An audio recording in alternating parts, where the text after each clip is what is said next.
Hello, my name is Lily, and I live in a hidden village high up in the mountains. My father was from a long line of wealthy traders who built these castles themselves. They built a huge wall around the town to keep us safe, and the kids were forbidden from going outside. Obviously, that meant we tried to leave all the time. We would dare each other to get past the gates, but there were 100 guards ready to stop us. The others laughed it off, but I was mad. My father went out for trades all the time. Why couldn't I?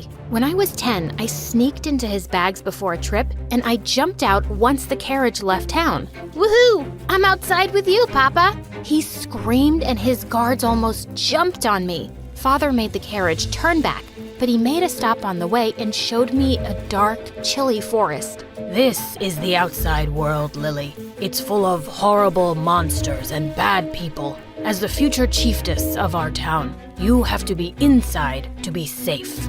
I believed my father completely, and I raced back into the carriage. When I reached home, I told everyone who would listen all about it. Father said there are monsters with giant teeth who chase you, and it's always dark and cold.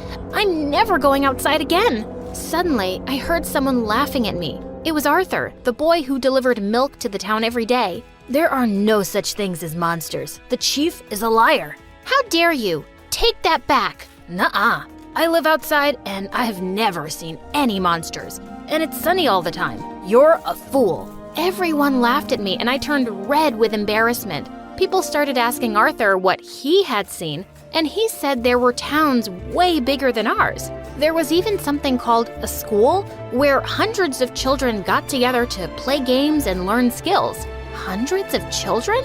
Our entire village had 30 kids. I couldn't believe Father lied to me. I demanded that he tell me the truth and let me out, but he refused. You are my princess. This is the only place I can keep you safe.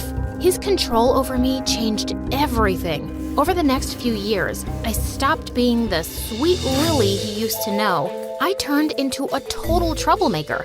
I broke expensive vases he got from his travels and tore up tapestries he dearly loved. One time he had an important meeting with big traders, and I let all of our goats run free into the room. It was so funny to watch all the men screaming. Father was furious at my antics, and one night I overheard him talking to my mom about setting my engagement. If we get her married, I can officially make her the chiefess. Then she can stay here forever. Be here?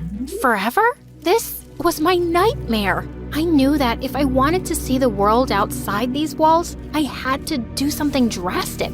The only person I could think of was Arthur, the milk boy. He rode into our town in a carriage every day, so I packed up some gold and clothes and sneaked inside. I held my breath as Arthur rode out of town, but when we were away from the walls, I couldn't help but scream. Yes, I made it out! Ah! What are you doing here? I needed to get out of there. You can take me to a new town, right? Are you joking? Your father will end me. Just then, loud bells started ringing through the village. Alarms. They must know you're missing. I'm taking you back. No, please, I'm begging you. If I go back, my father will get me married to some stranger, and I'll be locked in there forever. Not my problem. I'll give you all the gold I have on me. I showed him the contents of my purse, and he agreed to help me right away. Yes, Arthur's carriage raced away from my village, and I finally got to see the outside world for real.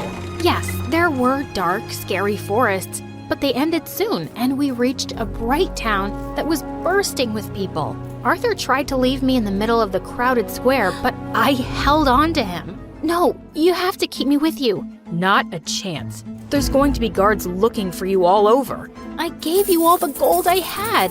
The least you can do is give me a place to sleep one night, please? He groaned and took me to his house, complaining the whole way there.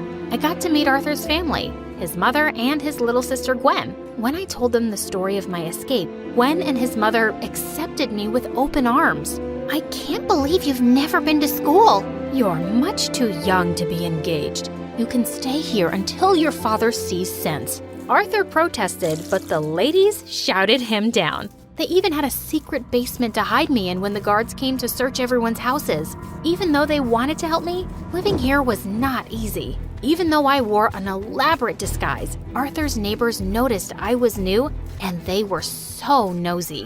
One evening, all of them streamed into the house to ask who I was. Is she the lost girl? The one all the soldiers are searching for? No, I'm Arthur's cousin. Arthur doesn't have any cousins. We've known him our whole life. Who are you really? I thought I was done for, but Arthur stepped in and said, "She's my fiancée." Everyone gasped, and my jaw was on the floor. She's from another village. She's visiting to see her future home. She's really shy, so please stop staring at her. People walked away, whispering to each other, and I threw my arms around Arthur. Thank you. Now that everyone thought I was his fiancé, I was free to roam around town, and Gwen even took me to school.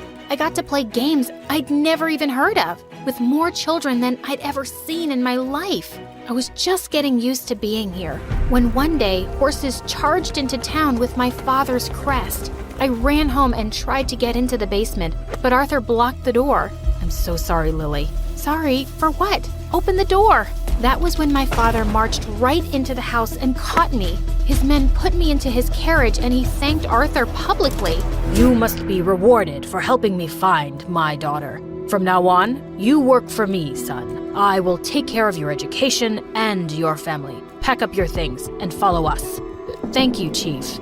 I was in shock. Arthur had betrayed me. My father yelled at me the whole way home, but I couldn't hear a word he said. I was too busy punching Arthur in my head. Father locked me in my room and put guards to watch me. And the most annoying part? He asked Arthur to be my servant. I was so furious with him that I wasn't going to touch anything he brought me. I sat in my room hungry and thirsty for hours. You're being childish. You have to eat. No! I'm sorry I betrayed you, but my family was struggling every day outside. Your father offered a huge reward. I couldn't turn it down. The gold you took wasn't enough? Just go away. Because of him, my father was about to marry me off to some weirdo, like the richest boy in my town, who showed up with his creepy smiles. You're the future chiefess, right? You're even more beautiful than they said. I can't wait to win your hand. He gave me a flower and he leaned forward to kiss my cheek.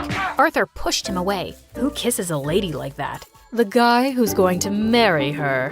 No way was I going to marry this idiot. But my father actually agreed to his offer. He didn't even care when I said no. He has enough castles to amuse you your whole life, Lily. You'll love it. The day of my wedding was fixed, and I knew I had to run away somehow, but the days kept passing and I could never get around the guards. There was no way out, and suddenly my wedding day was here. An hour before the ceremony, Arthur ran into my chambers. You look incredible.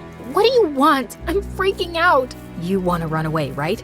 I can help you. I will never trust you. I have a plan. No one will see us. Come on. I had no other option. Arthur pulled a rope and we used it to climb down the walls. The town was empty. Everyone was in church for my wedding. We ran out of there at full speed.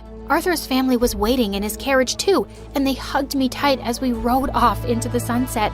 Why did you do this, Arthur? You just lost everything you got from my father. I felt too guilty for ruining your life. I can't live with that. I'd rather go back to selling milk. He likes you. Shut up. Arthur rode to a friend's place 2 towns over. I'd hidden there for just 2 days when I started hearing the weirdest news about home. People were saying that a sickness was spreading through my town. Many were ill and some were even dying. Arthur thought this was my father's trick to get me to come back, but I couldn't just ignore this. We found some horses and raced back to my town. My worst fears came true when I got there. Our only lake was covered in algae. The water was toxic, all the fish were dead, and anyone who drank the water became severely ill. Father, I'm here. Lily, you're all right. I thought I'd never see you again. I saw the lake. We have to leave this town. It's not safe here anymore. No, we built this place with our own 2 hands. We can't just leave. We have to fix this. There was no way to fix this. I had to do something. I ran out of the castle and began to rouse the whole town to get out of their houses. All the guards were sick, and there was no one to stop me. We have to leave. You all know it. This place has kept us safe for generations, but we won't last 3 days without water. I'm going to a nearby town, and anyone who wants to live can come with me. Lily, we can't do this. Yes, we can. You wanted me to be the chiefess, right? Don't stop me from doing my duty. One by one, the villagers packed up their things and followed me.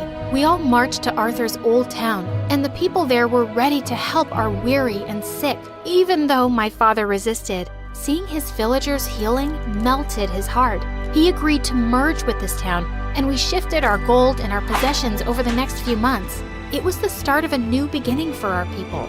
Everyone was happier to be out of the walls, especially me. A few months after our town shifted, my father knelt before me with apologies. If not for you, I would have doomed all of our people. Yes, you would have. I was a complete fool. We are all lucky that you came for us, Lily. Can you ever forgive me?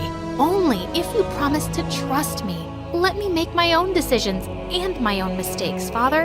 Can you do that? I promise. I will. It wasn't an easy promise to keep, but he tried his best. A few years after that move, Arthur and I fell madly in love with each other. I couldn't wait to be with him and his family. But when I broke the news to my father, he reacted poorly. I can't let you marry a milkman. You're a princess. Father, remember your promise? You have to trust me. He grumbled and gave Arthur an angry hug. Hurt my princess and I will end you. Yes, sir. Aw, you guys are adorable.